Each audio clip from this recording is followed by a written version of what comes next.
Cedar Point's Frontier Festival is back and brimming with new flavor. From May 26th through June 19th, this Old West-inspired street fest will fill Cedar Point with live bands, nightly hoedowns, and a hubbub of family activities. Yup, you'll find wheelbarrows packed with sunflowers and characters straight out of the frontier, but you'll also discover 25 cherry-inspired dishes and over 65 cocktails, seltzers, and beers. Get all the fixins, plus savings to boot with a Frontier Festival bundle, which includes admission, parking, and a tasting card. Only at cedarpoint.com.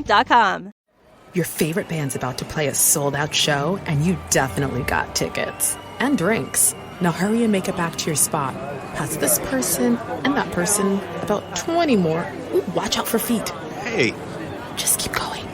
A little further. Oh, there's your friend. Over here. Right where you want to be. Close enough to see the set list. And they're definitely playing your song. When you're with Amex, it's not if it's going to happen, but when. American Express. Don't live life without it.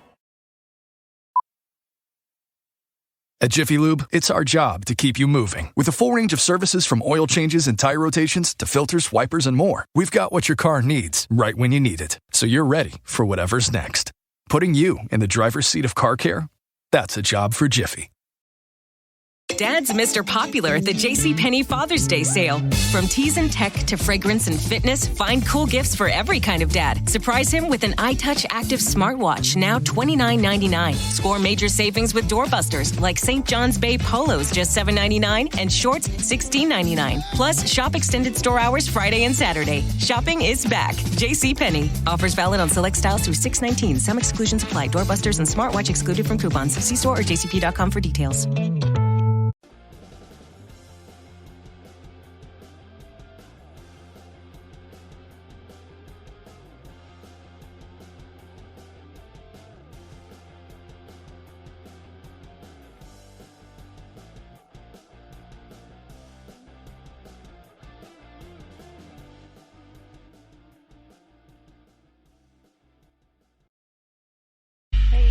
Hello. Hi. Hi. Hello. Hi. Testing. Testies. 1, 2, 3. I don't know shit about fuck. Are you fucking Canadian? I like sucking. Come on, man. Legit bad podcast. He has a legit bad. Welcome to Costco. I love you.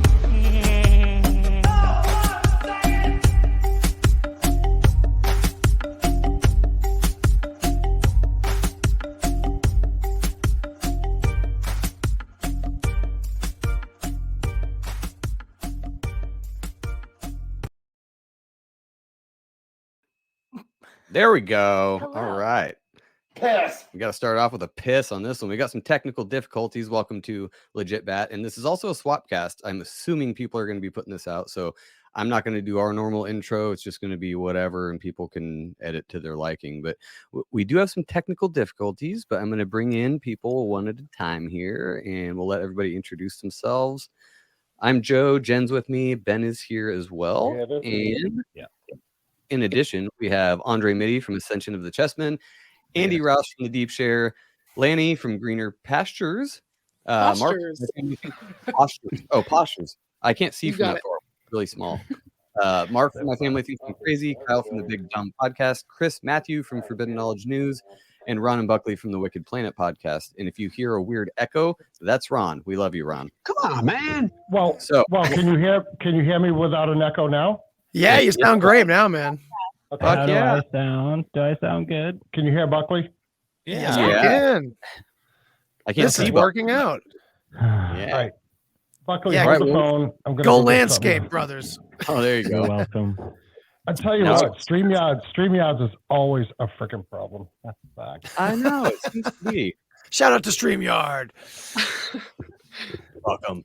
Buckley, Right, nice to let's, finally meet you, man. Oh, thank you. You too. Yeah, I've never seen Buckley's face. Hello, Buckley. Buckley, you look exactly how I pictured. I'm pretty good looking, right? Yeah. Wow. Absolutely. You like a younger, better looking Ron. That's what his mom says. He's the most handsome boy. Yeah, my mom says I'm special. I'm kind of like a fatter Johnny Depp. Yeah, that's exactly right, dude. You have as much money. I'll have to introduce Buckley the way he shouts out people. Buckley, do it. You sexy beast. There you go. Yeah, I'm trying to figure out how to make this camera like widescreen, but whatever. Good enough. Just get half of your face and half of Ron's face. We're not professionals anyway. It doesn't matter. But I'll just start in order of who I see on the screen first. You guys can introduce yourselves fucking briefly, please. I'm just kidding. Andre, Ascension of the Chessman. Tell us about you and your show real quick. Yeah. My name is Andre Mitty. I'm just happy to be here. My show is called Ascension of the Chessmen Podcast. And essentially that means rising above the divide and conquer agendas put upon us to our true potential, seeing each other as divine reflections of ourselves. Yeah, over there I talk about spirituality, the occult, shining light on darkness in the world. Trying to provide solutions along with that, and just having fun with it. Hell yeah, dude. Thanks for coming. Andy from the Deep Share. What's up, everybody? Yeah, so I'm Andy from the Deep Share podcast. And Joe and Jen and I were kind of talking about putting together this just big random roundtable with I was just thinking as many people as we could get together as possible. And I think that was just, the best platform to do it. Just a big party, basically, to kick off the summer. We have a lot of good people together here tonight, and I think it's a good way to kind of just tell the community what we're doing and what we're working on, and what our plans are and things like that. I know a lot of us have like a lot of cool shit in the works and stuff like that. So I figure we get together and just talk about what we've been getting into and what we've been looking into and stuff like that. Yeah. So here we are. Well, thanks for the idea. I mean, when we scheduled you on, I thought it was going to be us and maybe somebody else and you, but this turned into a fucking party on a Thursday night. So I love it. I just feel like we can never do this in person very easily, all of us together. So why not just make it a party here as best we can? Yeah, as much as bedtime. Guys, Ron's nursing home only let him out for like a couple hours. I know. I got to get back before 11. So I got to bring him back soon. So. Well, you guys can dip out whenever you need to. I know Ron's got his bedtime. He's shaved. Holy shit, Ron! I just saw that. Wow. Yeah, you look like a different person. Little G had a chorus concert last night, so I wanted to look presentable because I'm an alumni at the school she goes to. Jesus Christ. You look very presentable, Ron. Thank you. All right, Lanny from Greener Postures. Introduce yourself. Hey, I'm Lanny from Greener Postures. My husband is Chud X, who you might know from the Deborah Gets Red Pilled podcast and Into the Apocalypse. Right? As Buckley Mrs. would Chud say, X. Chud X, you sexy beast. Yes. Oh, yeah. So we have a podcast together Looking called good, baby. Thank you, The World as It Is Today. And I have a YouTube channel called Preserving Today, and currently working on hosting workshops about food preservation and fermentation. So doing that through Zoom now. We've got one coming up this Sunday. That's the 5th at 2 p.m. Pacific time on fermented beverages, tepache, kvass, kombucha, a bunch of cool stuff. You can make beer out of pineapples. So if you're interested, you can email me at greenerpostures@protonmail.com. Oh yeah, that's amazing and weird, but I would love to try it. And may I just say, Lanny has inspired me to inspired my wife to start fermenting beverages like crazy. So we have like tons of jars all over the place, like doing different things, doing weird things. And like I watch John Carpenter's The Thing quite often. Yeah. And it's like things are happening in my cabinets that I'm not sure they might be sentient at this point. I don't know. But Kitchen alchemy. delicious. Yeah. Yeah. Kitchen alchemy. Yeah, for sure. It's my thing. Sentient fermentation. That's how I feel about. We had someone give us kombucha that had the mother in it. Yeah. And grew 2 more mothers because I didn't touch it for like 6 months. Not my mother.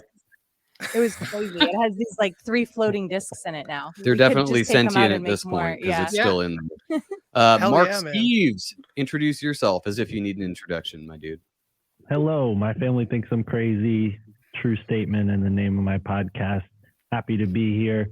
Love all the faces here. Lonnie, nice to meet you. Nice to meet you. I love the sign behind you. It reminds me of 2 years ago when I was milking cows on a farm. And I'd like to get back there right now. That'd be sweet compared to where I'm living right now. But anyways, glad to be here. Dude, thanks for coming. And Kyle, Big Dumb, what's up? Yeah, you said it. Kyle, Big Dumb Podcast. Check it out. I'm also the resident co-host whenever I need to be on the Legit Bat because Joe and Jen are my dad and mom, so they just call upon me whenever Uncle Ben can't make it. So thanks for having me, guys. It's fun. And we appreciate it because he's always ready, like in a pinch, to just jump on, which means you have no life, Kyle. It means we raised him right. Yeah. He's always willing to help Mom. You know, as you say, in a pinch, you and I both know we can make things happen in a pinch if we need to. So, Ben, were you gonna say something? Was that Ben jumping in there?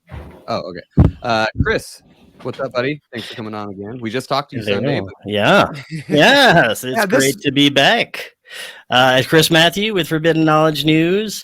I am a creator and host, and we cover everything from alien sex to Lyme disease to spirituality and everything between. And we get weird. So that's where I'm coming from. Which is why thanks again for having me. Yeah, that's all we do is get weird too. And Ron and Buckley, introduce yourself in your show. And I don't think you need to talk into your mics because I'm pretty sure you're coming through on your phone. Pretty sure. What? No, you're wrong, Joe. They're coming through the roadcaster. We're coming through the roadcaster. You're wrong. Oh, okay. My bad. I'm going to let Buckley go first because I'm going to interrupt him. I'm Buckley from the Wicked Planet. So what are you guys doing? We only talk about Sasquatch theories, Samasquatch theories. That's it. Just Samasquatches. Nothing else. Actually, we just did a show on a little bit of just mind control and hypnotism through books and literature and through movies and stuff. And Miss Kristen called in, and we had Davey from the Red Pill Cartel call in. I had some questions about this whole Canadian gun grab thing. Nice. But we talk about Buckley, and I like to talk about the cabal. The New World Order and the Khazarian Empire. That's a big one for me. I like that one. But also pretty much anything. As you guys can see by my checkerboard, I'm in the cabal. Illuminati confirmed right here. Oh, shit. You are? Nice. Oh, you should see the comment section all the time. I'm in the Illuminati. Yeah. We're coming for you. I'm just not getting paid the Illuminati bucks. That's it. Dude, get him. Everyone get him. Who is that? I can't read. Yeah, so the Wicked Planet, we talk. Sometimes we just talk about stuff in general. We just kind of do current events, or we'll talk about what I did this last weekend, because that could be a story in its own. Yeah, Ron, your home renovations are above and beyond anything that I've ever seen. So I applaud you for that. You do a good job. Thank you. I took this last weekend off and went to the Cape, so I didn't do any home renovations, fucking thankfully. Yeah. Yeah, but I heard you drink. What's that? I said I heard you drank a little bit much, though, because you were on the coffee. I think it was when you were on with Brian. Oh yeah, the coffee coming in trashed. Coffee espresso martinis. Ron, do you have a problem? No. You got to go to AA, bud. Yeah, go to AAA. AAA? Yeah. Oh, Jesus. We like to talk about anything, pretty much. Nothing's off limits. Sometimes if I go to the bar and I'm waiting too long to get a drink, I yell out to the bartender, "Fucking dude, hurry up! I got an AA meeting at 9:30." That's not what I heard. I heard you start hitting on dudes, so dudes will buy you drinks. Hey, a guy can buy me a drink. I mean, I am a handsome man. You're okay. I'd say you're like I'd give you a 6 out of 10. So, anyways, I just want to say hello. I see a few new faces. So nice to meet you guys. And I see Benjamin made it to the show. Good to see you, buddy. And my favorite resident Batgirl, Jen. Easy, Ron. Easy, Ron. Jen is a beautiful lady. Look at her. Back off, Ron. Look at how Good to beautiful. see you, Take about 20% off the top It's been there, a while. Ron. I know I haven't been on 20% much. off the top. To all the familiar faces, love seeing you guys again. I apologize. Just You're been good. busy. Life is busy, man. That's what I'm saying. Yeah, I'm trying to do too many things, but I'm trying to grow food, and that's like consuming everything. Like it's gone from outside to inside to both. It's like everywhere all over my house now. When you were talking about it being sentient, my first thought was, well, you should do some of those mushrooms and see exactly how sentient they get. Communicate like with that. the kombucha. Get that hive mind with your plants, man. You can do it.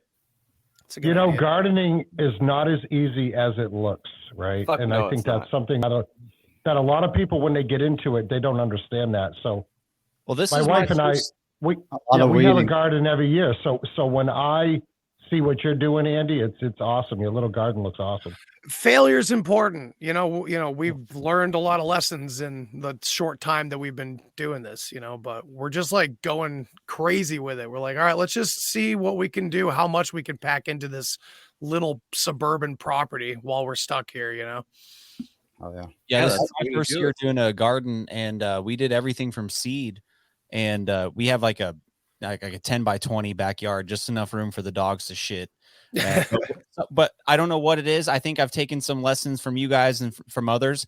I've been talking to the plants every day, not really doing anything, just watering them, and man, they are popping off. I don't know if it's the Texas weather we've been having, but I'm sure it is hard. Well, I'm sure I will fail, but as of now, I'm on a hot streak with my garden. So that's awesome. I just you keep should talk to your plants. Yeah, I'm like, no, you come on, should. babies. Intent is important. Tell them they're doing a great job. It doesn't hurt anything. It might make you look crazy to your neighbors, but we already try it out. We already do.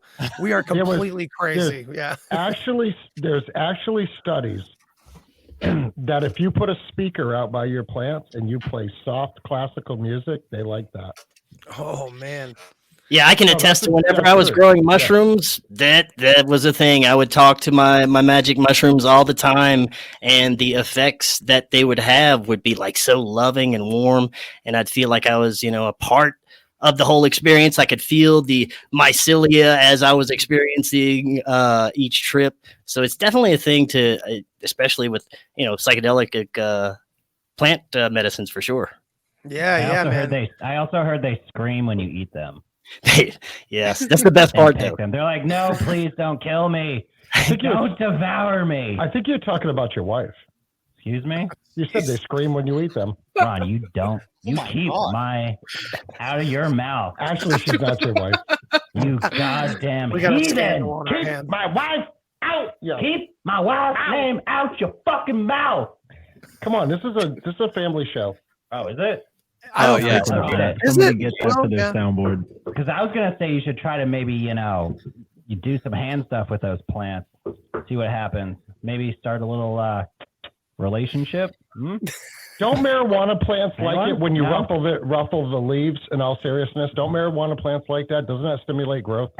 I'm learning that yeah, like if you move them around, it's like, and you can also put fans on them. That's a common thing. Just strengthen the roots and strengthen the branches and everything. The stem will be thicker if there's a breeze on it. So if you try to grow stuff inside and there's no breeze, then they grow skinny and spindly. So you put a fan on them. It's just like, when we go through hard times, it makes us stronger. It's the same thing with the plants, right? Yeah, absolutely. It's just the growth. They're growing and adapting to their environment. So if they get to sway in the breeze, they have to learn to not do that because they could break. So it's the same thing with plants. And if you grow mentally, they have a brain somewhat. So if you tickle one of your plants, then the other plants are going to grow more interesting to get your attention. They're going to express their cannabis flavors more potently because they're like, hey, how come daddy doesn't tickle me? I'm a cute little cannabis plant too. Mark, this is very manipulative. Mark, how do you know so much about tickling plants? You freak. I'm smoking the cannabis right now. She's telling me everything. This is all coming through. Is that what you do right now? You can put that on a resume, Mark. You get high and you go out in the woods and tickle plants. No, I get high and I tickle ears on my podcast. I only get high right here behind the mic. Yeah, but Mark, on your resume, you can say plant tickler. I'm a professional cannabis tickler. That's going on the resume. Let me call my butler over. There's a fine line between tickler and molester, I think. Right. That's why I use the word tickler. Right. That's quite a jump. Yeah. Right. That sounds like a superhero, the tickler. Right. That's gonna be Mark. His superhero. I can see Mark. He can only tickle when he's high. He could have like a green jumpsuit, like the Riddler. But it could be the tickler. Get high, tickle, talk about conspiracy theories. Oh my god! All right, we're sorry, guys. We'll shut up. Yeah, we'll stop. Oh no, yeah, this is turning into a shit show faster than I thought. But I love it. What did you This is great. This sounds like a bit. Like it sounds like you guys have this all written already. Oh no, we well, just do this. We do this naturally. Yeah, you guys just flow Ron so and well. Ron, Mark, and myself, we're always in constant communication, coming up with like bits and stuff, like comedic routines. And Did you guys coordinate your outfits too? Yeah, It's like coordinated stuff across out. our podcast. If you didn't listen to both Right. podcasts simultaneously, you wouldn't get the joke. The trick is to start both podcasts at the same time, so you're hearing both of them simultaneously. if you're not putting out, if you're not putting out content every day, what are you doing? Right. Well, I was going to say it's like the whole Pink Floyd Wizard of Oz thing, but Buckley, he's in his own world. No, I get it, Mark. I get it. It's very meta. It's a meta move. Did we have a set agenda that we wanted to talk about, or Not really. I wanted to just get everybody together because it's been a long time since I've seen a lot of your faces, and we can only do so many podcasts. Mark. So this was a I good was gonna opportunity. say, to just God, see I hope everybody. not. Let's just fucking go. Hell yeah, Ben. What do you have to I'm say? Because I right, haven't seen your baby. pretty face in such a long time. What's been on your mind lately in this crazy world? Fucking getting spare time. It ends up Yeah. being that every single time I end up having a 2-day or more weekend, other than just recovering on my usual 1-day weekends for rest, I end up filling it up with stuff to do because and then that weekend goes by and I'm like, fuck, I didn't take any time to relax. Yeah. So basically the last month and a half has just been that. It's been moving, getting finances settled, trying to get everything out of storage, get everything set up. You never realize when things go into storage how much shit you need, and you don't realize how much shit you don't need until you get it back out of storage. Right. And you're surrounded by boxes and shit, and you're like, I'm pretty sure I could like give away or sell half of this. I don't need any of it. And then half the stuff that we have. What's that?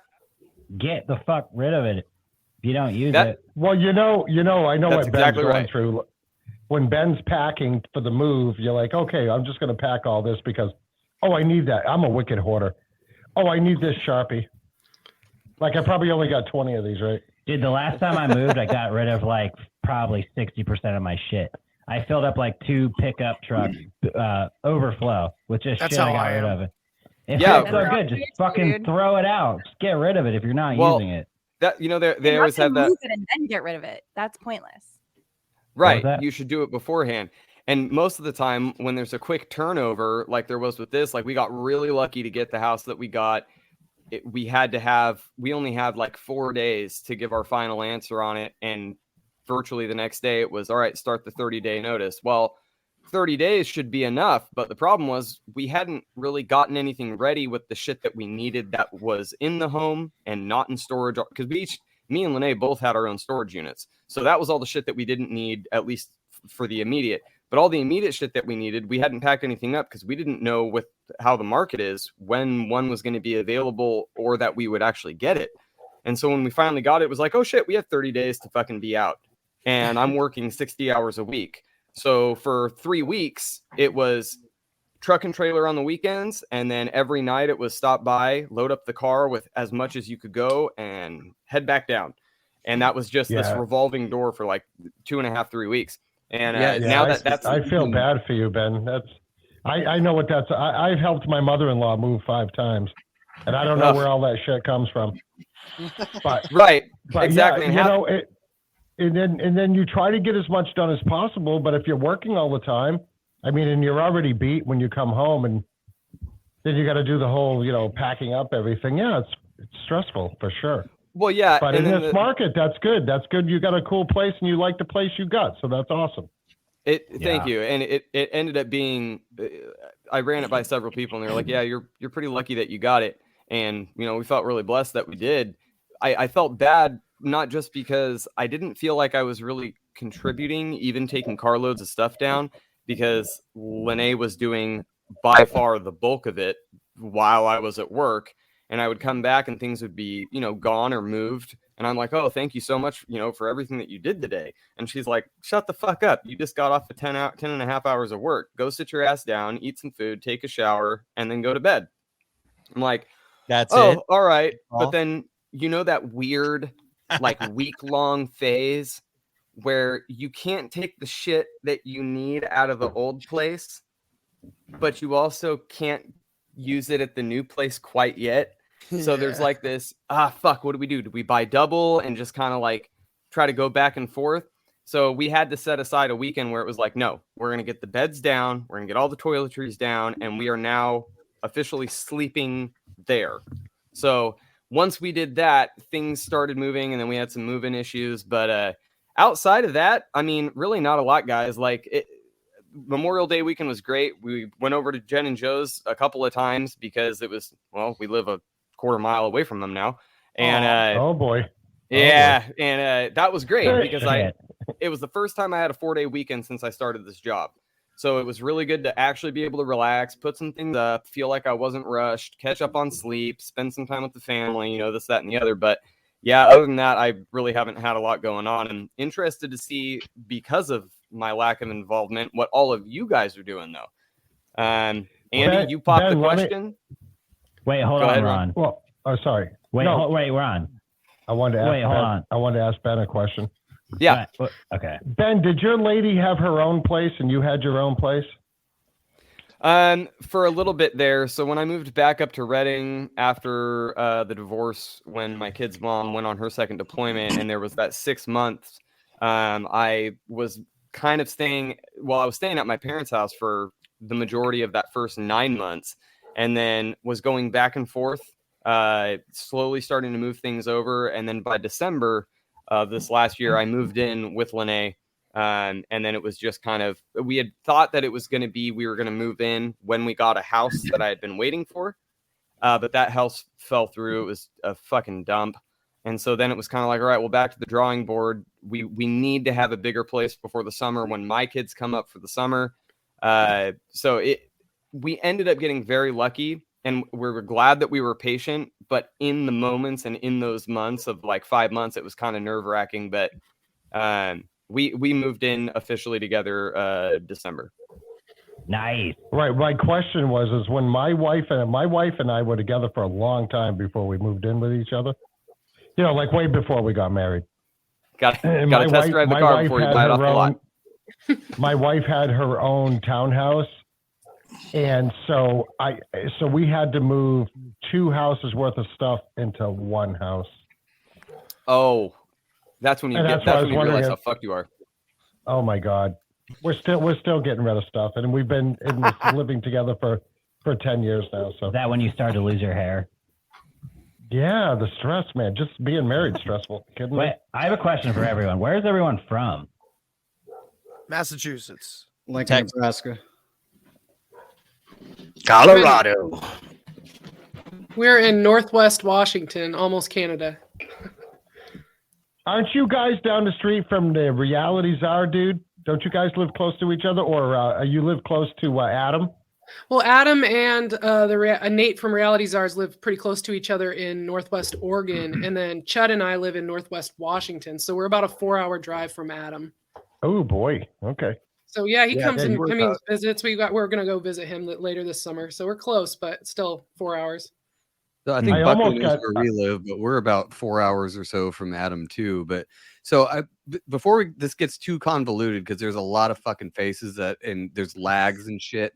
Yeah, I was going to ask everybody. I mean, I think we've caught up now. And I mean, I just met Lanny, but I wanted to kind of start it out tonight with what you guys think is going on with current events in general, the shootings, whatever you got on what's happened in the last couple of weeks, because that's a great way to kind of start the combo out and, kind of move into whatever else we get into. But oh man, I was riveted by all that moving talk. Are you kidding me?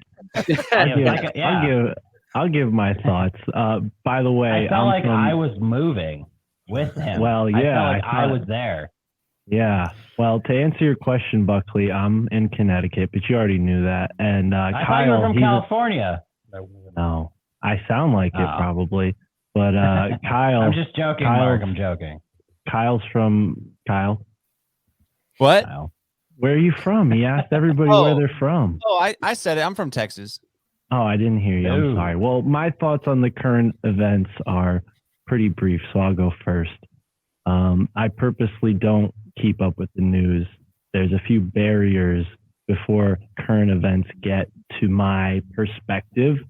So I hear things secondhand a lot of times, and sometimes it's disturbing, you know, like I'll hear like comedy podcasts be like, oh yeah, there's a school shooting, and it hits me like, oh crap, I'm hearing it from these guys. Like I should only be hearing it from the news, not like a comedy podcast. But whatever's going on, I don't think that it's organic. I think our society is infected with some sort of mind parasite or chemical situation that's infecting people to believe in this like simulation theory sort of thing where, oh, my life is virtually meaningless, so I'm just going to take a bunch of people out with me in a blaze of glory. You know, I see that happening, and I think that's manufactured to some degree. Maybe that means that the shooters are placed in the areas and given the weapons or trained to some degree. That's a little extreme.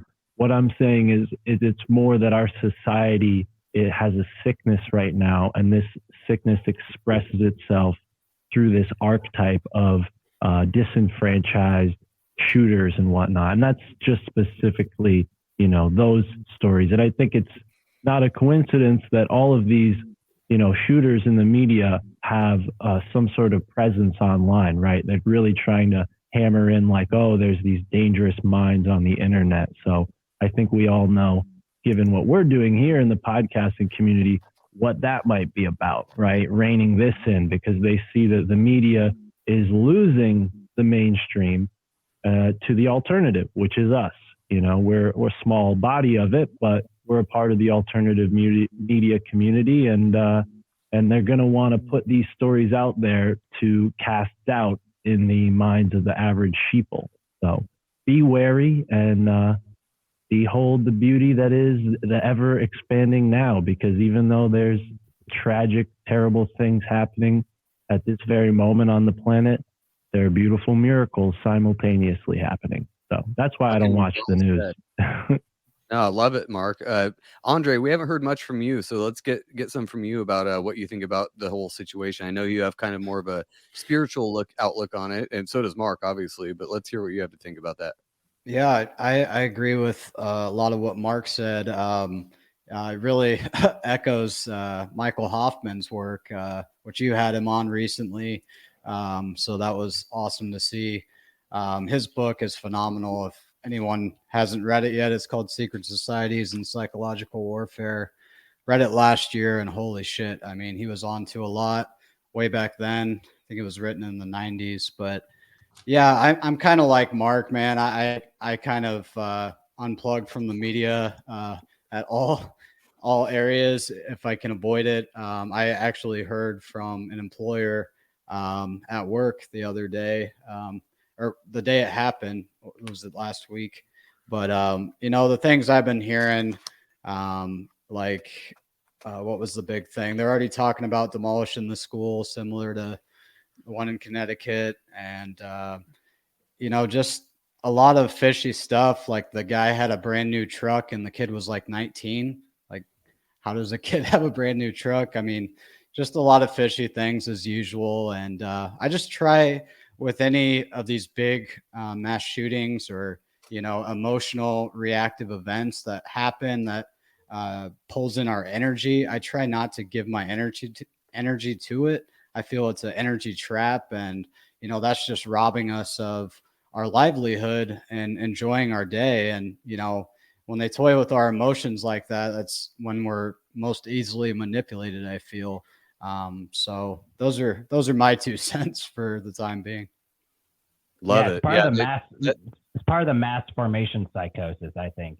That is a lot of it. I think we talked about that with Chris on Sunday, is that it's a lot of just manipulation, and it's just pushing things out into the forefront so that people talk about it like we're doing now. So I think everybody falls into that, but you kind of do have to talk about it to an extent. But Andy, let's hear your thoughts on the current sitch in the last couple months. Well, yeah, all the mass shootings and everything. I echo the sentiment that's going around that it's a theatrical. There's an element of theater to it for sure, especially when suddenly it's so easy to get our hands on information like, oh, the footage of the police not going in after the kids, and the parents protesting, and now journalists standing outside were getting arrested by the police and everything. It's just like all this dissent and authoritarian this authoritarian shit meeting up with this dissent right in front of our eyes. It's just like, it's so obvious that it's trying to stir everything up.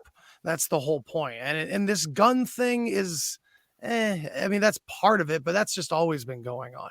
Why suddenly would we think that they're going to take they always are going to take our guns. You know what I mean? So it's just fear tactics, I think. It's kind of similar to, real quick, just like I think it's similar to a lot of times with the COVID shit where people would take things to courts and they would throw it right out. You kept hearing that. It was like, oh, this isn't even a real ticket, or this isn't even a real fine or penalty or anything. We can't do anything with this. It was weird. So it kind of feels like that. Yeah, I mean, I think like if you scare people like enough, like I was saying the mass formation psychosis shit, right? Like if you think about the vaccine stuff and all the fear mongering and fear porn that went into like the COVID shit, and then like, the answer is vaccines, right? That's that mass formation psychosis where they scare people enough to get them to do what they want. If you do the same thing with guns, you start having mass school shootings or mass shootings, whatever you want to call it, start in the last 20 years, and then you start pushing that fear over and over and over and over and over and over. Then eventually it's like, well, does the government to a certain point need to get to really do anything if the people are afraid enough and they just fall in line and do kind of like what they're told to do because they're afraid that guns are a huge problem and they're afraid that their kids are going to get killed? It's like that fear control style that we see, throughout the media all the time. Yeah. Buckley, let me ask. Sorry. Can I ask something? Yeah, sure. You may not. Let me ask Ron, because Buckley, you said 20 years, but I'm not, old enough to remember far back, but I know Columbine was big. That was in the 90s. Ron, were there any school shootings that people don't remember that happened prior to that, or is this something that really kicked off with Columbine? I don't remember there being any big, like, mass media covered school shootings before Columbine. Yeah, I would agree. Like Columbine was the big kicker that it was like this novel thing that had never been on the news. The news back then wasn't what it is today either. Right. I mean, history that was also pre like CNN. Yeah. CNN. What really made CNN big was the first Gulf War, and that's because CNN televised it live. On the 24-hour news. Yeah, and that's when all the big news agencies started coming in, like all the cable news networks. Or well, and the reason I wanted to ask you, Ron, obviously, you're not the expert on that particular topic, but you do remember far more than I could. You're alive longer than I was. You're our elder here, but you're also I wanted to highlight the narrative with Columbine and bring it back to what I was saying earlier, because what did we see with Columbine? We see all of these touch points that are now active in these same events. Maybe, save the Vegas shooting and a couple other odd ones, but for the most part, they all follow a particular narrative, which is this lone gunman, disenfranchised, white male in most cases, but it's not limited to that. Certainly we've seen, with this last one, and they always sort of pigeonhole it into this sort of like, well, gun control, obviously, but the other side of it that I think is really contributing to it ultimately is the pharmaceutical angle, right? Because what is the solution? Oh, well, we need to medicate these children. But in all of the cases, we see that the children are medicated before they ever have these violent, ideas, let alone, live them out in the real world. So, it's distressing, but it's an MK Ultra thing, I guess, is really what I'm trying to say. Yeah. This is a mind control program, and it affects more than just the individuals who go and commit these heinous acts. It affects everybody because we're all drugged by the media. There are people who are literally drugged by the big pharmaceutical companies, and this is all a part of the same agenda, really. Yeah, it feels very Mark, go ahead. Oh, go ahead. Okay, well, I just wanted to say real quick. So what's interesting about this Uvalde shooting and everything is like that is how quickly it was politicized, right? So you got President Biden, or if you want to call him president, whatever. It was immediate. He immediately comes on and does this national address, and what's the first thing he says? When are we going to stand up to the gun lobby? Not, we're praying and, whatever for these families and we need to heal. None of that. It was, when are we going to stand up against the gun lobby? And then you got Beto O'Rourke down in Texas that crashes the news conference. And just go and look at that dude's past, right? Not only did he have like murder fantasies that he published, and then he comes out and he changed his name. His real name's Robert. And then he comes out when he was running for president. He goes, "You're damn right, I'm going to take your AR-15." And it's like, everything is politicized against the gun. And what I say is, why are you talking about the gun? Or why are you talking about standing up to the gun lobby when you should be standing up to the pharmaceutical lobby? Because all these kids are jacked up on psychotropic drugs, antidepressants, whatever you want to call them. And I think that when they're jacked up on these drugs, they're easily more, as Buckley, one of his favorite words, malleable.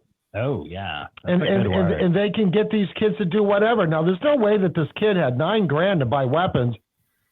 Or whatever, wherever this truck came from. $70K for a truck. Yeah, it's just none of the pieces on this shooting are lining up. Well, that's why, I think that, it would very easily could be like a militarized shooting or stage shooting, because it's really weird that,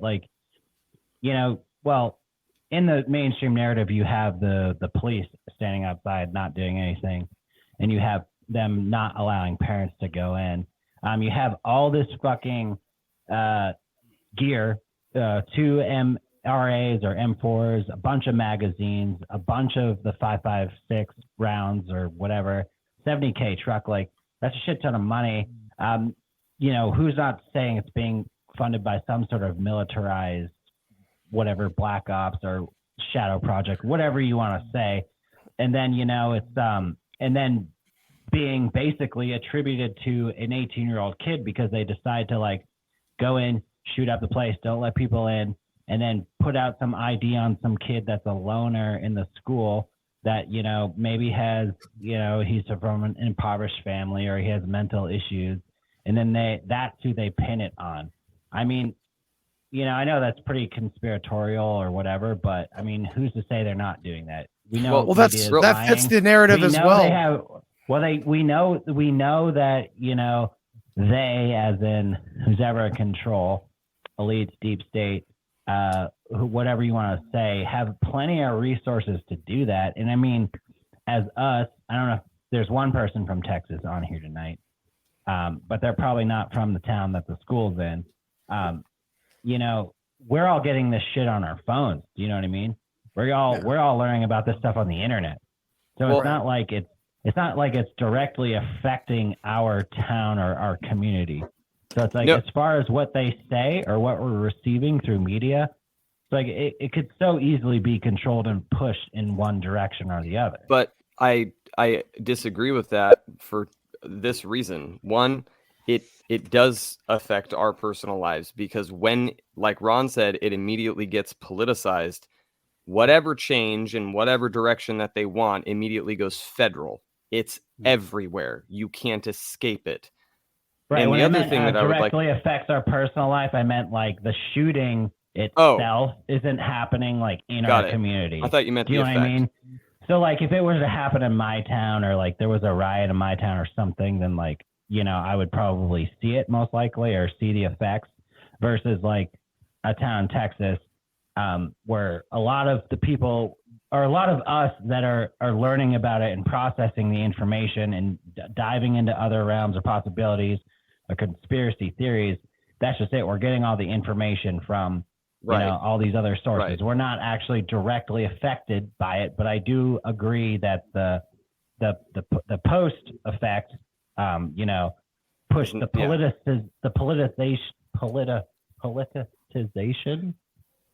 politicization. Yes.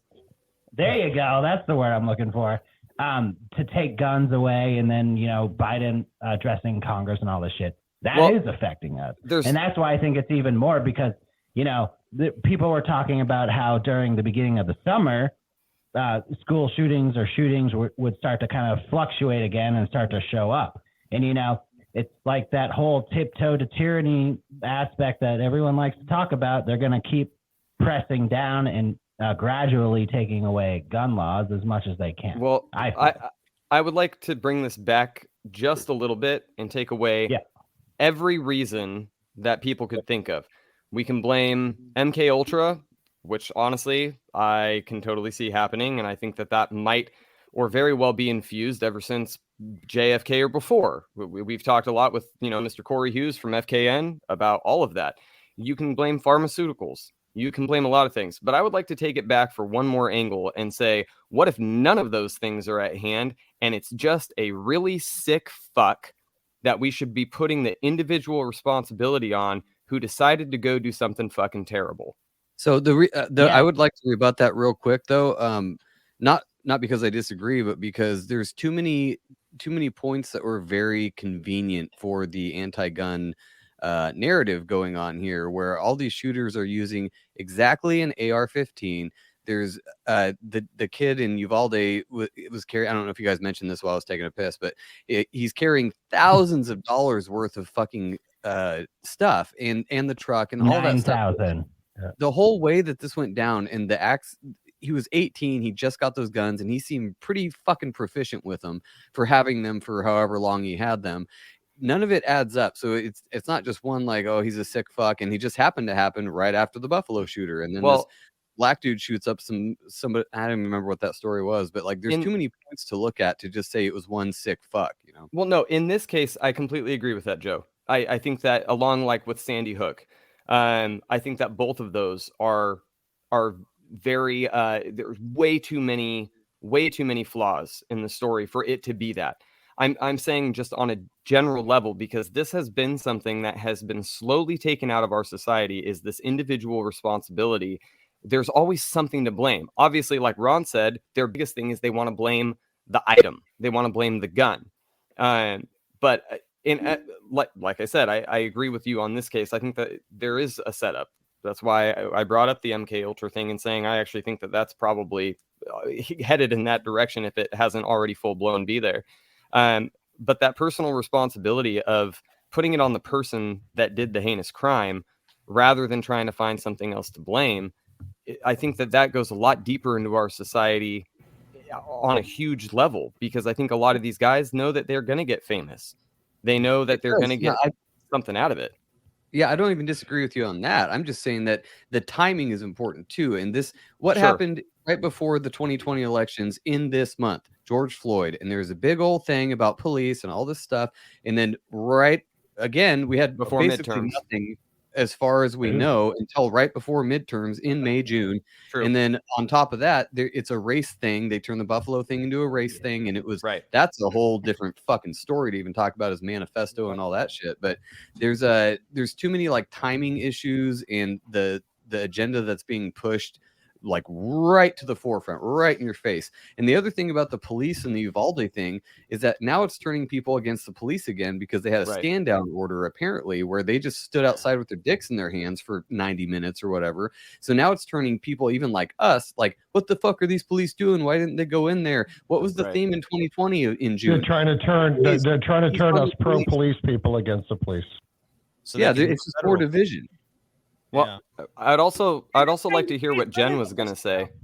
Well, the whole, I mean, kind of relates to everything we've all been talking about, but all of this stuff in the news is taking our minds off of what we started talking about originally on this show, which is like homesteading and all of the positive things.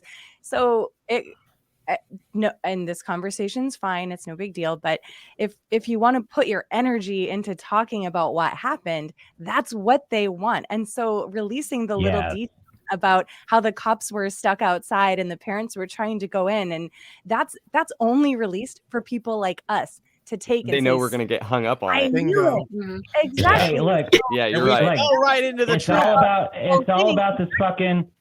Oh, sorry. It's all about these paradigm shifts. You see it all the fucking time, and more even so from the beginning of the COVID shit. It's like all these. It happens every time you wake up in the morning and you go on your phone or whatever, or watch news or whatever. You see these shifts in points of perspective to the new thing. Ukraine, Will Smith, the Johnny Depp shit, the COVID stuff, Black Lives Matters. It's all this point of perspective shift, paradigm shift. It's to get you to focus on the next thing. It happens all the fucking time. So that's why every time I see what it is, though, and you can't look at it and get mad at it, or even think that it's part of. It's part of the narrative already. We all know that. So scroll back and say, I guess that's what they're trying to do today. I'm gonna go out, be my best self. I'm gonna grow my plants. I'm gonna be a happy person, and whoop, and that's it. Yeah, but I mean, if it was only that easy, but it's just like, I feel like if you see that pop up, the new thing transitions into the paradigm shift, then you should know, or maybe you shouldn't, but I feel like it's a good red flag to be like, yes, this is something that is there's something fucked with it. It's fishy. It's not probably anything that maybe I should put my attention on. Just saying. Yeah, that makes sense. I get that Right, too. and that's- And yeah. Oh no, I'm just agreeing with you. That's where it's headed, though, is that we went down that path, and now we're talking about the details of these cases and stuff, which I'm not against, because we have to recognize when there's something fucky afoot, and there definitely is. But like Buckley was saying before, it doesn't really affect us on our day-to-day lives, except for when it does, and there's gun laws and whatever. But we can't really worry about that shit. Like Jen was saying, you still have to just center it back to yourself. And that's where I kind of wanted to go with Lanny, because apparently she's the master at doing this exact thing. And also Kyle, because we haven't heard from you, and Chris. But what do you Hold on, Joe. Let me just add one thing, and then I'll shut up. Okay. Thank God. When my niece got killed 3 years ago here, I think next week or the week after, she got rear-ended by a drunk driver driving a fairly new Jeep Cherokee. Did she get arrested, or did the CEO of Jeep get arrested? Think about that. That's the whole thing. Is it the person, or is it the gun? It was the person operating the Jeep that we can all killed her. agree on that. Like the gun control thing is just another thing that's like, that's just another everybody who's pro distraction. gun is going to be up in arms about these gun laws or the apparent gun laws. It's sickening. Yeah, really. I'm not going to follow laws anyway. So I just wanted to There, I add said something real quick. I forgot to add earlier, but my theory on it is, a lot of these false flags, going back to the OKC, they tied Timothy McVeigh he was following Bill Cooper, who was one of the first big radio hosts in this truth community we're now a part of. Yeah. And I think it's always been this echoing of, oh, he was a crazy person. He was following the alternative media. So they're lumping us in with someone that's going to go on a rampage and, go do some crazy shit like that. I feel like that's what nobody's talking about. It's all focused on the gun component, the gun control and all that shit. Yeah, it's gonna. They're getting covering all sorts of bases: gun control, mental health, white supremacy. And if you're like canning and trying to grow your own food, you're probably a white supremacist too. Yeah. So you gotta watch out. You're a domestic terrorist. No, we're preppers are domestic terrorists. People that talk about the truth, I'll be deemed. You watch. This is all based on getting rid of the midterm elections. They cannot have those elections, right? So say if the Democrats win in this midterm election, which I have no idea how they would do that, right? a year from now, we'll all be domestic terrorists. We'll all be dead. If we can just encourage as many people as possible to not vote or pay any attention to that shit, we would all be in a better place.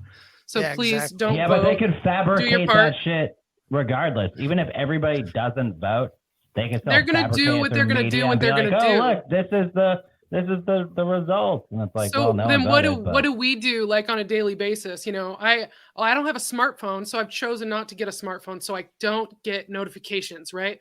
But I got like a tablet that's in the house, and so shit pops up on my screen that I don't think it doesn't deserve my energy. It doesn't deserve my I shouldn't be getting worked up about something that's happening to somebody else's kids 5 states away, and maybe it's not even happening. And of course, it's put there for a reason, for us to see it, right? And to have a reaction to that. And depending on who you are and what your personality is, it's a different reaction, but it's all part of their game. So the best thing to do is just, keep moving from it. And right, we're all in this together where we talk about it. We just did an episode on the world as it is today. Our episode 20 was all about the formula shortage, because I'm currently breastfeeding still. I'm really passionate about that. The formula is kind of it's a psyop on its own if you look into the history of it. So I want to hear your thoughts on this. Okay, yeah, well, listen to that episode if you haven't, because I fucking went off, ranted for like an hour and a half. But, the history of it, all of the different big companies that were made, creating the formula and what's actually in it. And do we want to be feeding our kids soy and industrial seed oils and corn syrup in the first place, and acting like that we've increased breastfeeding so much and covering up these things that happened in the past with, encouraging people in third world countries to use formula instead of breastfeeding because it was healthier, and their babies were dying because of the water quality there, and they were mixing their formula with their water. Like, all these things are just covered up, and now it's this, we need formula. And what's the answer? Yeah, there's fucking tit milk from Bill Gates or whatever coming right up. He's on the way. He's already pumping. So, like, just take it back one step at a time. Take back whatever you can. Cook your own food in your kitchen. And maybe you're not making everything from scratch and you didn't grow it, but you like a hamburger from Wendy's, go get some beef, form a patty, and grill it on the stove. And then you're one step back from fast food, right? And then your next step is to get some better beef. And then your next step is to find a farmer locally that you can get a half a cow from if you've got a freezer space for it. And then, you know what I mean? One thing at a time. So right now we're on a homestead and we have chickens that are laying eggs. We get 2 dozen eggs a day. We've got meat bird chicks that are outside now. We've got chicks that we just hatched from eggs that will be our future laying hens. We've got a garden growing. We've got fruit trees happening. We've got kids growing. But what do we do, when we didn't have this much space? Well, I grew sprouts on my counter in a glass mason jar to learn how the life cycle of the seed worked. And I've got a YouTube video on Preserving Today now, how I did that. And then you've got, whatever, you get into cooking or figure out how to dehydrate something and save fruit that was growing in a neighbor's apple tree. That shit just usually falls on the ground and rots. So when we worry about food shortages and we worry about formula shortages, we worry about gun control and all these other things, do stuff that they can't take away from you right now. And then I've got on my wall, right, this sign I made that says, "The present is a gift. Worry is stolen time." So let that settle in a little bit. Like, anytime we're getting angry, getting worked up about shit we can't control that's outside of us right now in this moment, then we're wasting that time that we have now, right now. So today we did some garden stuff. I put up 12 pounds of cabbage into sauerkraut. I put up about 9 pounds of kimchi, and that's all fermenting. That's going to just hang out on my counter for a while in cool jars and look neat. I started some kvass. I started some tepache. I started some kombucha. I started some beet kvass for my workshop that's coming up on Sunday, so I can show everybody what it looks like when it gets bubbly. And all that Fuck stuff's me super running. satisfying. I thought I was busy. Holy fucking shit, lady. All while like nursing this crazy toddler that's doing handstands while he's attached to my That's tit. incredible. And then my 8-year-old talking my ear off. And Chad had the day off, so he was outside doing all sorts of cool stuff, getting our chicken tractor ready for our meat birds. And it's just like all this stuff you can see around you is beautiful. And people can say, well, I don't have Oh no, she was on a CIA fucking got roll. No, CIA got her. She's back. She's back. Oh, She's did back. I did I go? Oh, see, it's froze. the Oh, thank powers God. that shouldn't be. they want us to stop talking about this amazing stuff that's really powerful. They're fucking shutting it down. Exactly. I was so into it, and then it stopped, and you heard I'm so Invisible. Everyone I was went. Yeah, just we were about like, to say, no. you could see how I'm many so people were flattered. into it. By as soon as she froze, everybody was all. She's saying what we naturally are attracted to doing. We aren't naturally attracted to sitting on our asses on the couch watching TV. We as humans want to be out hunting, gathering, doing things, but we've been trained and dumbed down to do these things like, let's pay attention to what so-and-so's doing in the news. And we're not doing things. We're not actually creating, making things, doing things for ourselves. So what you were saying was so great that when you froze, we were all like, no, what else? Yeah, well, it's great because I still listen to macroaggressions episode. I was catching up on podcasts while I was working in the Shout out kitchen. to Charlie. Yeah, and I I love shit TV too. I still put on shit TV at night before I go to bed, and like anybody else. But there's a lot we're of not shitting on shit TV occasionally, like right before bed. That's okay. I get it. Well, we love horror movies. And when Chud and I, speaking of moving, when we moved together the first time, it reminded me that we both had gigantic VHS collections of B horror movies. And it was like we couldn't merge them because I wasn't sure where this relationship was going when we first moved in. But then it was like when we were going to get married, we moved them together and we had so many doubles of these shitty B horror movies on VHS tape. That was like, it was like, oh, we're meant to be together. So we watched, we watched Slaughterhouse last night, and that was our date night movie, which is a great one if anyone hasn't seen it. But there's still time for shit TV. There's still time for podcasts and everything else. But just do something that makes you happy. Yeah, I think that's something that I've been talking about a lot on my show is this kind of old way versus new way mentality that has kind of existed forever. It's this like ultimate archetype in our society of like the young breaking away from the old system, and this new system always seems to represent, or at least now in front of us seems to represent removing responsibility. It almost represents sloth, like the biblical sloth. Like everything is becoming automated, right? Like that's the whole underlying thing is this force, this group is focused solely on automation, laziness. Well, they don't want to do anything. They want to be able to lay around and do nothing. Or like the movie that. WALL-E, where all of the people are totally. in their space chairs and they just push a button and whatever they want, it directs their space chair.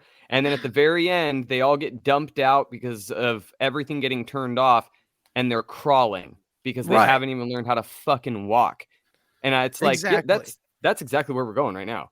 Like, and the thing is like it's never one or the other. It's never just the old system or the new system. Like I highly believe that it's a combination of both. I've been often saying like, the society or the media or the ones that are trying to just coax us into shit are constantly pushing or kind of telling us to lean on one wall or another instead of finding our own balancing point. And I feel like that is the goal. It's never cut and dry. You always have to make up your own mind, and they want to give you these extreme options on one side or the other. It seems, like very naturalistic is a great thing, but because of society, we kind of have to embrace some sort of nuanced technological aspect of society as like a tool to be used, not as a part of us, of course. Tractors are tools.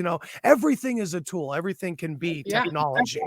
I rejected it so much until I didn't do even anything on. I had never done Zoom all of 2020. Like I was they're trying to make us do this. They're trying to fucking trick us. And then it wasn't until Monica Perez had a like homesteading, Zoom thing for their patrons. And she like emailed me directly, like, you should come to this. And so I did. And it was like, then we met Adam from Deborah Gets Red Pill. And it was like, he came and visited us in real life. And then we got, him and Chud end up doing the podcast together. And we were introduced to this whole community online of all these amazing people that, hi, everybody, that I wouldn't have gotten to meet if it wasn't for this technology. And I think like making those kind of connections is really valuable. You can feel people through the screen in a way. that I didn't expect that you could. You know what I mean? So there's definitely value to all of that, and having this hybrid of being like, yeah, I'm outside with bare feet in my garden and watching my chickens or whatever. I have my home birth, but I watched Netflix when I was in labor. So you know what I mean? I got a little both going on. But yeah, you're sharing that good with, side of it. So Yeah. you're sharing that natural side that you're like, do all the fermenting and everything. And that's what, we want to start doing here, because the more of that, that's kind of like what I was hoping we would talk more about, of course, is, to put more of this out there for people to consume rather than all the shit to worry about. Right. Back to that point, Yeah. And Andy, I actually wanted to go to that. What you were saying is pitting people. What Lanny said was great, like a hybrid of the two. You kind of have to, like, we live in this world. I mean, we're on fucking crazy technology with crazy microphones and everything right now. We can't go to back. Talk about how we should go barefoot outside with our chickens. I mean, you have to have kind of both of them. But what you said was they always try to make it seem like it's one or the other. It's like ultra fucking smart city technological, or you walk around barefoot in the woods or whatever. But no, they try to make you think that if you're homesteading or whatever, I don't usually like using that word, but if you're trying to live off the land and be self-sufficient or whatever you want to say, they're trying to tell you that are you off grid? Do you go to the grocery store? Then you're not doing that. And then, you know what I mean? Then there's a middle ground where you can be really happy with what you're doing and making progress. And if shit hit the fan, then you're not the first one to go fucking start trying to fight your neighbor to get a hamburger or whatever. At least taking those steps, whatever step you can take is the most important. And that's something I've been struggling with, is like, I feel, because I'm a younger guy and I am into all this stuff, and I'm in the fear and all that. So I'm always worried about, oh shit, what do I got to do? I got to do this. I got to do that. I got to buy survival food and stuff. And it's like, no, just take the steps you can take. So I've found a local butcher. I've found, people that I can rely on. Get to know your neighbors, whether you like them or not, because the last thing you want is hungry neighbors. Right. So, be kind, little things you can do it will go a long way. But I like what you said. You don't have to, go mountain man, build a log cabin with hand tools to feel like you've done it. You can buy a house, you can build a house with modern technology and have internet and have all this great stuff, and still get some baby cows and some chickens and just start learning new skills. I mean, learning skills that you can do now, like just identify plants. If you're passionate about mushrooms, go around your town and in the parks or whatever. And go and talk to the plants in the like little patch of woods you have or whatever, Central Park. That's but great. It's like just try to learn something new that would benefit you, like canning. You can do that in an apartment kitchen. And when fruit or vegetables are fresh, you can buy them for cheaper in the store. So then you're getting what's in your food, you're getting a better deal, and you're getting to learn the skill all before you can say, well, I shouldn't do that now because I'm not growing my own tomatoes. Well, you could, go get a pallet of them from somewhere and just get to it. Yeah, no, for sure. Chris, Matthew. Yes. What do you think about all this? We haven't heard from you in about 45 minutes. So let's see. I have a few thoughts. I just want to go back to the mental illness pharmaceutical factors for just 1 second. That's, I think, a huge problem for people on a certain timeline. That, and I agree that there are probably clandestine groups that take advantage of people with mental illness and pharmaceuticals. It's a combination of all these things. I think that they're trying to normalize mental illness to a point to where they think that people like us are the crazy ones. Yep. And in a way, if you get stuck in a thinking, in a conspiratorial thinking, like I get emails all day from people like, telling me this theory about that. And they end up being like stuck in this world of conspiracy. And it makes us all look crazy. But when they're trying to normalize a certain type of mental illness, on the other hand, they're putting the crazy people in positions of power, politics. They're putting them on the cameras, in the media. So I think that's one of the huge problems that we have to deal with. And I think that there's the key to it all is non-participation, is being on your own timeline. Don't buy into the bullshit. Don't pay attention to the news. Don't listen to it. don't follow the agendas, and do like we're all saying, like Lonnie's saying, grow your own food, build your own sustainable communities. And I think that's one of the keys, is connecting individuals who are starting their own sustainable communities right now. Connecting people like across the planet who are doing the types of things to help individually on their own local basis grow their communities. And that's what I want to try and start doing, is connecting people on this individual basis. People who are growing their own food, have their own farms, things of that nature. And I think that's one of the most important things we could be doing right now, for sure. Yeah, and Yeah, that's man. the thing that's the most demonized right now. Like Ron was saying earlier about, if you can your own food, you're a domestic terrorist. Or if you're prepping and you have like actual preparations for if something goes wrong, now you're the problem. Like, that makes no fucking sense. But You're the crazy Ron, person. we haven't heard from Ron in a bit. Ron, you retard. Let's go. Hello. So what's up? You guys want him to talk? Well, can I real quick? God, are you sure you want that? On the whole shooting thing, and then we'll jump to Ron. I'll make it quick. Number 1, show me the dead kids, or I'm not buying it. Number 2, come and take it. That's all I have to say. That's a hard take, brother. I like it. Also, real quick, I wanted to jump in and ask Chris to talk a little bit about his road trip that he's going to be doing in the documentary he's putting together. Yeah. I really want to hear about that, because again, I want to hear about what people are getting into this summer, and how we're growing this more sovereign attitude to be spreading it around. And I know you're doing a job of that by going around, and you want to get to know people and talk about different things. So Yeah, I was hoping to bring that up for everyone on here, because I would love everyone to get involved with this.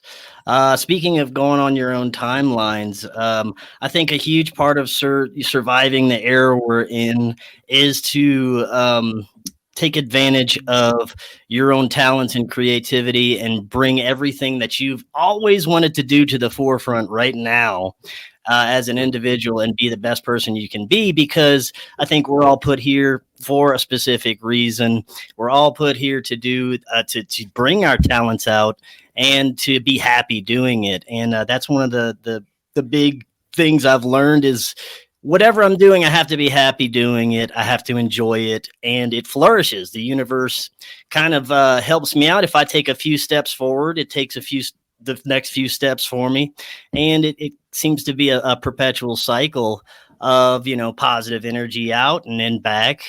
So what I'm doing here is I have decided it's going to be more than a documentary. It's now become probably just an ongoing thing, a docuseries that we're going to be doing. Right on. We want to hit the road this summer. We want to come out across the United States, maybe eventually go further, but we're going to start in the U.S. We're going to start out west. We're going to hit paranormal hotspots, places of interest, places of historical conspiracy, spiritual places.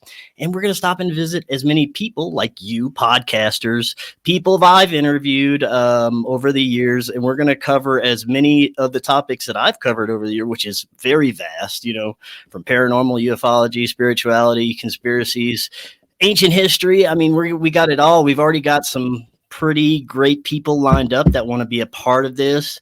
I can say people like Matt LaCroix, Billy Carson, Randall Carlson, and a few others. That's, some big boys we got, but we also want to involve you guys. We want to tell the podcasting story. We want to tell my story in podcasting, you guys, how this is like the new revolution of entertainment. I believe. I think this is the future of everything, what we're doing. Spreading truth. People don't want Hollywood movies anymore. People don't want BS. People want real truth and real entertainment, and they get it from podcasts. Podcasts are really taking off right now, and I think making a docuseries about these crazy things that we cover on podcasts, and actually getting out there and talking with people, boots on the ground, people from their local communities who've experienced these experiences, as well as, people who have insights into it, authors, researchers, and just normal people like us, and taking the audience on a journey, across the country. And hopefully, man, we will be able to kick it off in June. and be able to come out and start visiting some of you guys. Dude, I hope this shows people how many of us there actually are. Because there's a lot of people that won't put that first step. Yeah, that's why it has to be an ongoing thing, man. Like, yes, it was going to be a few episodes, but I'm like, no, I'm going to have to do podcast and documentary like as an ongoing thing. So that's fantastic, dude. Hey, you're always welcome in West Texas in Amarillo. If you need a place to stay, I got a bed for you. And there's some pretty crazy stuff around here too. So, dude, that's fantastic. I was just mesmerized by what you were saying, dude. That's fantastic. I'm glad you're able to do that. And I'm glad that you've decided to do that. I think it's going to be really, really cool.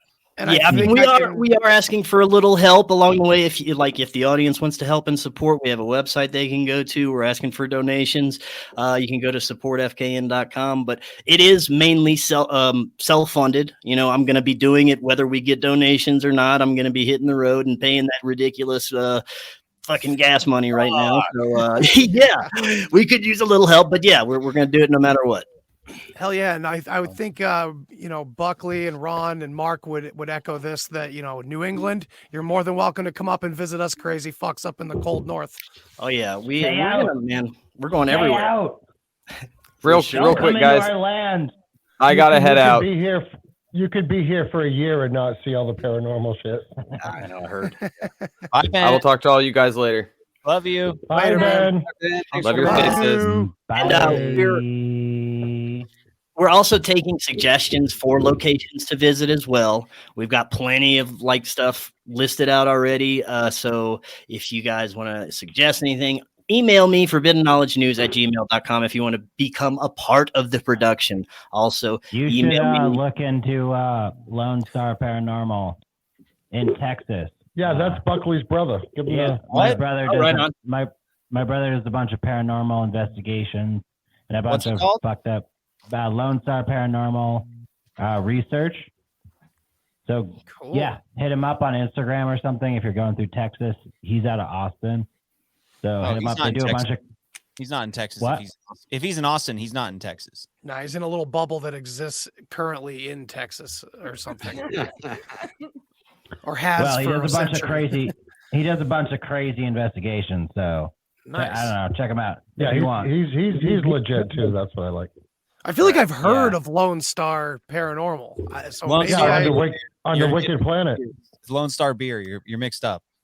Yeah, right. Well, he's come on our show a couple of times. He's done some other podcasts. He's done New York Patriot, I think, and then some other. He's done a few different podcasts, but cool. He's got some cool footage on Instagram. So check that out if you're interested. And then he's got some cool footage from the haunted garage, actually. Yeah, that's true too.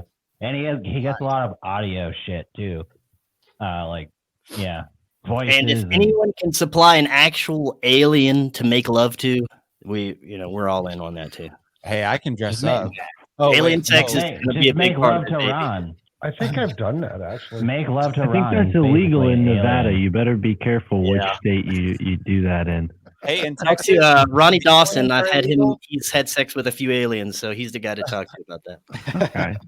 In Texas, the aliens are illegal, but the sex with them is not. So you're welcome to do it here. I had a Greek girlfriend once. Does that count? What constitutes as sex? Putting something in an orifice, or licking something. That's what I'm saying. Not according to Bill Clinton. What about slapping? What's that? Slapping. Yeah, sure. Well, it depends on. I don't know.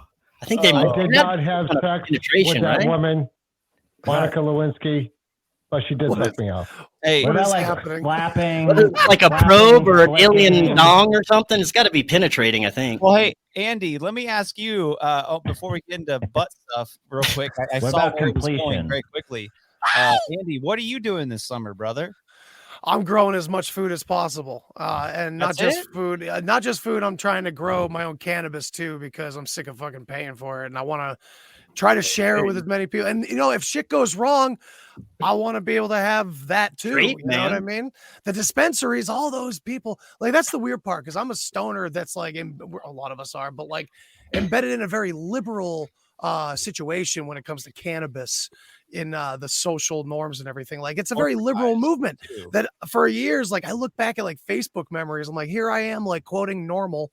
I'm just like, I'm so liberal back then because I was young and fiery about it, but it's like, I just want to grow it myself. I don't give a fuck about the dispensaries or the legalization. Because again, I always said that legalization never stopped me from smoking it. So it's never going to change a thing anyway. And now I've fallen victim recently to like buying from these dispensaries because it's so convenient, but it's so fucking expensive. They shake the shit out. They shake the shit out of the weed. What's up, Mark? All right. So just the next state below you for people who don't know.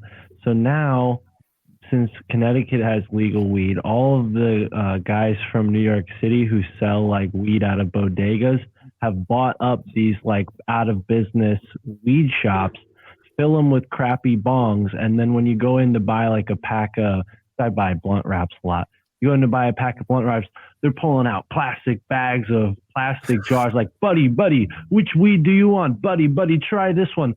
I'm looking at it. I'm like, this is all Delta 8. They're trying to sell me some kind of Delta 8 weed, So got to be careful, man. They're doing it on all fronts.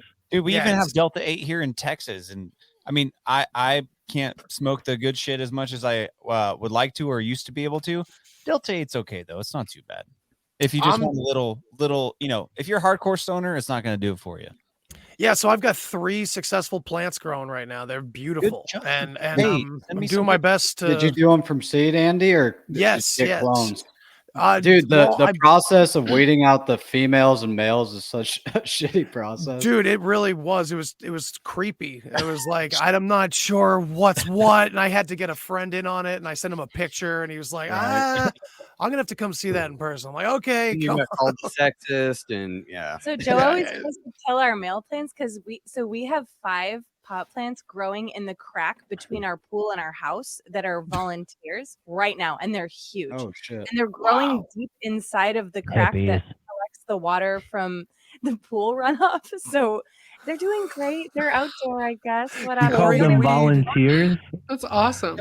We found 8 growing in our garden in the house we moved into, and we repotted them. So we've got about 8 growing right now. We got about 6 females and 2 males, I think. So they're doing pretty good too. Though I've got weeds growing in my driveway. Dude, I have weed growing in my bathroom, in my tub. But yeah, so in my pantry, in my stove, and Ron has some weed growing in his haunted garage. Okay. Wait, hold on. This we have a fuck ton of weed. weed. This pool weed everywhere. Weed's just growing everywhere in New Hampshire. Oh my God! Yeah, you guys are drinking weed too. So listen, the weed that's growing on the pool. Do you think that the chlorine is affecting the chemistry of the weed? Have you smoked it? Is dude.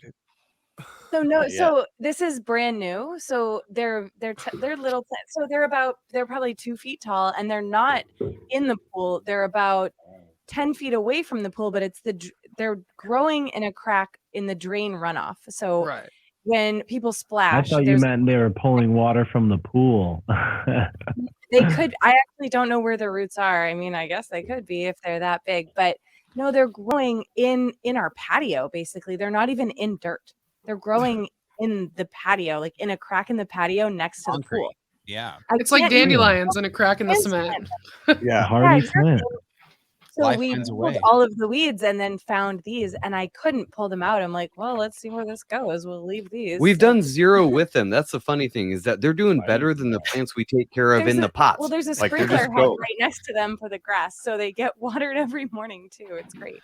Mark, I got to thank you because, we're talking about using our creative potential and everything. And this whole situation with the chlorine weed is giving me a great idea for some B horror movie, some very H.P. Lovecraftian nightmare of some kind. Okay, I'm glad it's that kind of idea. I thought you were going to go do a science experiment on us or something. Yeah, I'm just going to take a few chlorine tablets and see what happens with my weed. No. Definitely not. But yeah, I just got a new, my plan for this summer is to get together with as many of you as I can, so if that happens to be Chris coming all the way out of here, awesome. Mark and I are close. Ron and Buckley are close. Mark and I have talked many times about ambushing the two of you in New Hampshire at some point. So we should definitely do Damn that. our land. You gave it all away, Andy. We were supposed to go up there, dude. Go back to where you came from. Ron was asleep. He didn't even hear that anyway.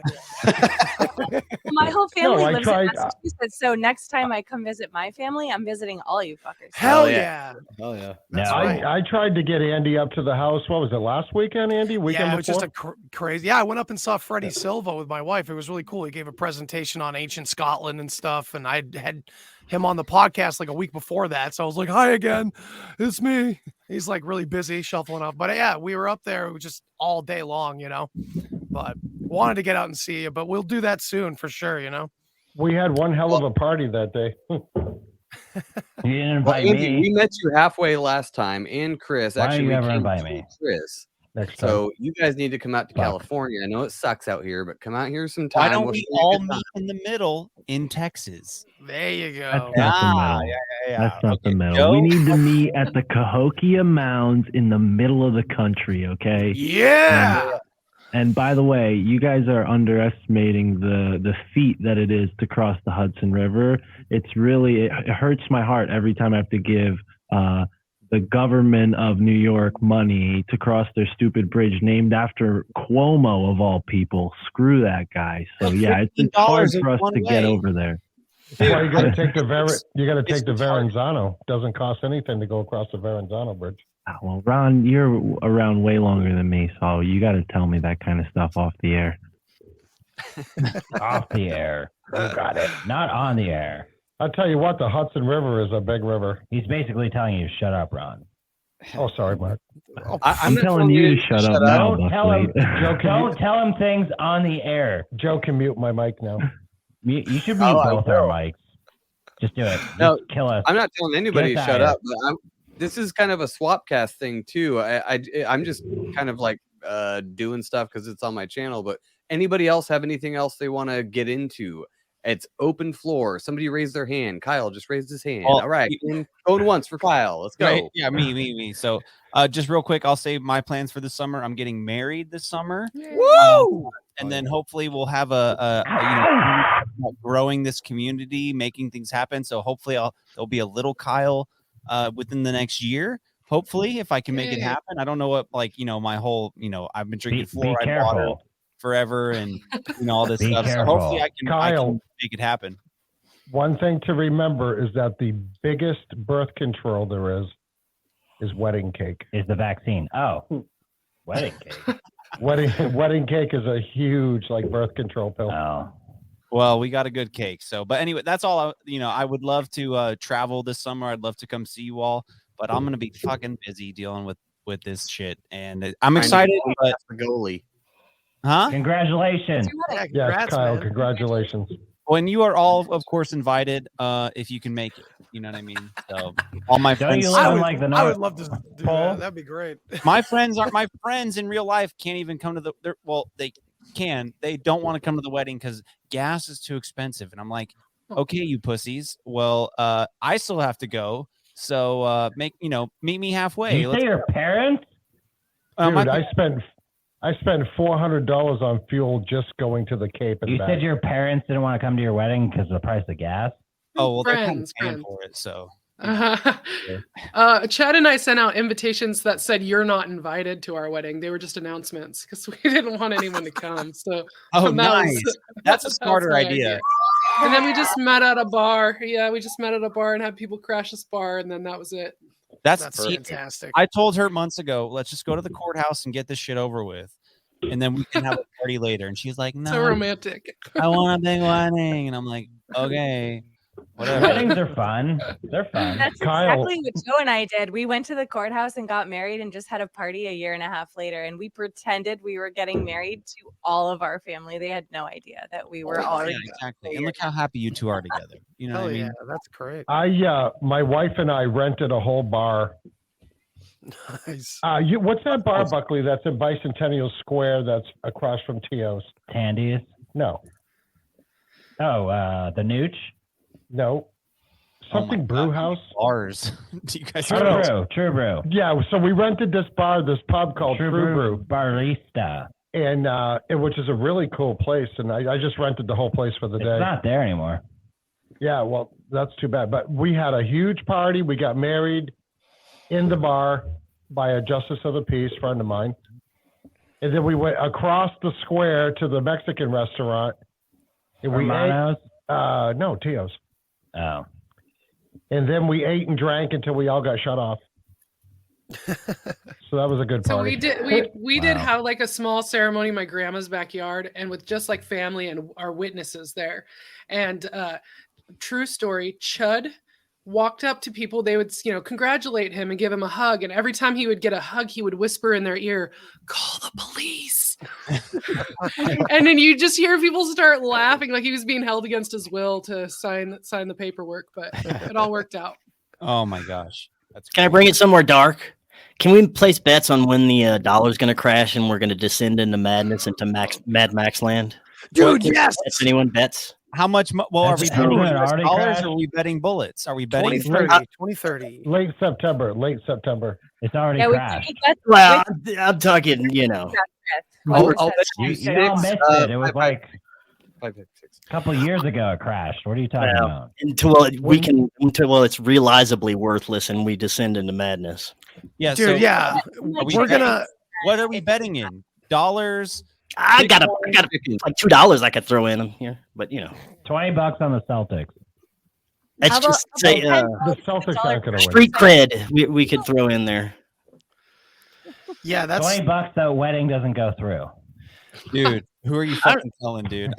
Literally, we picked the worst time ever to get married because everything is so goddamn expensive. Like, it's ridiculous. Yeah, you should have done it in 2020. Well, and nobody would be able to come. It would have been fine. I wasn't ready yet, but like I spent. Okay, so I say I can't afford the wedding, but I spent like $2,000 on like emergency food because Holy I'm like, shit. well, why would we get married if I can't even protect you and feed you? I'm buying more guns. I'm buying more dog food. I'm buying more regular food, and it's like, I hope we get married on time. Like, you should have taken me up back 2 months ago when I said we should go to the courthouse. It's like what Ron said. I don't even think the election's going to happen, much less my wedding. Let's see if we get that far. Dude, serve the emergency food at the wedding reception. Give out ammunition as the wedding gifts, like at each table or whatever. Or smart. With their name, with the seating tag for the table. Just have a little box of ammo. But then instead with their name on it and be like, table 24. Yeah. I'll give everyone one bullet and a gun. It's paying it forward, Jen. You're paying it forward, Yeah. Yeah, I guess, but he's already doing that to protect his future wife. Yeah, so it's Be like, here's 55 servings of chicken Alfredo in a tiny bag. That's powderized. Just add It'll water. last. Just add water. Just handing out MREs at a I wedding. think anybody's tried to snort that stuff yet? Maybe you could just pass it out like Coke at your wedding. Hunter Biden has tried to snort it. For a fact, I know that. Meal ration stuff? No. Powdered Alfredo in the nose doesn't sound like a Parmesan straight to the dome. Don't knock it till you try it. I mean, Oh my god! No, Hey, not yet. real quick. I got a jam, guys. I'm traveling to go do wedding stuff tomorrow, so I gotta pack. So Joe, Jen, Mom, Dad, love you guys, and Andre, Andy, Lanny, Mark, myself, Chris, Ron, and Buckley. Thank you guys so much. It was a pleasure, and I will see you guys soon. Chris, I'm going to email you. Please do. About swinging by this area of the country. It's right on Route 66, so you might pass through anyway. Lanny, I already messaged you. Everyone else, Andre, I owe you a message, and everyone else, love you all so much. Love you, Kyle. Good seeing you, man. You on the other side, brother. your wedding is, please. What? Email us and tell us when your wedding date is. I didn't catch your date. Okay. Was. Yeah, Yeah, likewise. July 21st here in it's going to be in Lubbock, Texas. So if you can make it, you're more than welcome. I'll send you July 21st. July 21st. And if your mom and dad don't come, we'd look really bad. I don't want to. know. Kyle, why can't you live stream it? We'll all get together in a live stream. Holy shit. I offered to live stream it, and she said no. But my birthday is on Tuesday, and I plan to do a birthday live stream, and I'd love all of you to be there. So I'm gonna. We can all attend that. That would be awesome on Tuesday. So I'll keep that in mind. But I have to go. I have to pack, otherwise because I'm driving tomorrow. So if I don't pack and go to bed, I'm fucked. So yeah. Good night, Yeah, everyone. Buckley, you're getting married. You're getting married. You're fucked anyway. I hope so. I hope I finally. I hope to get fucked at once. So I mean, being married's not that bad. I mean, have you ever been in a concentration camp? No, I have not, Ron. I haven't. Oh my God, you two jokesters. Okay, love you guys, bye. Later. All right, Kyle, here's your exit sound. All right, Kyle. All right, that was Kyle leaving. Oh. I think Buckley and I need to bounce too. It's late over here. Yeah, I feel. Yeah, it. we can call it. We can call it. That was a great talk, guys. This was awesome. Anybody? Do more on your own. Anything that you can buy at the store, consider, can I do this on my own? A lot of times you have to say no, but a lot of times you can start saying yes more often. Like, well, okay, I can buy this, this, and this, and then I can take care of that. Well, how can I make those three things? And then it just goes from there. So just one step Andy, at a time, you know, like Lanny was saying. I've been buying more cars for my salvage yard because you can't buy parts right now. Hell yeah, dude. Absolutely. Especially if we're heading into Mad Max. We just have to embrace that shit and enjoy it because we've grown up in the sci-fi world. We'll be okay. I'm going to make a fortune on tires because I have probably 1,000 legal used tires in stock right now. Whoa. Damn. I have a good for you. 13-year career in an auto body shop, and we could never get parts on time. So it's not getting any better. No, I've been in the auto body business my whole life. I know all about it. 100 years. 100. I had to wait 3 weeks for a door for a Ram pickup. So the longest for me was reincarnated. a Unicide for a Buick. I waited 6 months. It was the worst dealing with that customer. Yeah. Dude, I had to wait like 2 hours for windshield wipers today. Because this person I know that owns a haunted garage that inspected my car and failed it because of the windshield wipers. And he's like, yeah, I'll just come in, I'll order them. 3.5 hours I had to wait for windshield wipers. I thought it was 2 hours. Where's the story? No, it was 4 hours. I waited 4 hours. I waited 4 hours for these windshield wipers, and guess what? I had to put them on myself. Terrible. What kind of service is that? That's why you got the labor for half price. What kind of service? You did it yourself. Say, do it yourself. I have to pay myself. Wait, hold on. I have to pay myself for labor at half price. I don't even get full price. It's considered training. I have to charge you for that. Oh my God. Ridiculous. I hope everyone can put on their own windshield wipers. Let's start there. If we're going to do one thing for ourselves. Just for disclosure, Buckley didn't pay anything for any labor. I had to pay myself 50% of the labor. Plus, I comped you the inspection for your birthday. It wasn't my birthday. Well, it's your birth month. That's why you had to get it inspected. I lied. I made it up. Conspiracy theory. Anyways, he's legal. He's been here all day. Buckley has literally been here since 1 o'clock this afternoon. I need to go home. I need to go home. You're calling it. All right. We will call it here. Okay. Hey, for everybody else left that's still fucking listening for some reason, Andre, good to see you. Andy, good to see you. Chris, Lanny, Mark, Ron and Buckley. Anything else to say before we peace the fuck out? If anybody wants to come to my workshop this Sunday, it's at 2:00 on Pacific time on Zoom. You can email me and I'll send you the info. It's greenerposhers@protonmail.com. Lovely. Yeah. Oh, and I'm going to have my wife check that out. My wife does all that stuff too, so that's cool. Awesome. Yeah. I've been in YouTube jail and I'm out tomorrow, so I got like 3 episodes that are going to come out. So yeah. Nice. Mark, anything from you, sir? Yeah, a lot of great episodes this month in June. Me and Michael Wan are going to start interviewing guests on Your Handbook for the Apocalypse, a show that you can find on the Susquehanna Alchemy RSS feed. But yeah, I've had a bunch of great guests on recently, so I'm excited to put those episodes out. My family thinks I'm crazy. Andre, anything from you? Yeah, I was going to say earlier, I doubled my garden space this year, just planted a tobacco plant. We're living in the Stone Age here in Nebraska, so cannabis is still illegal.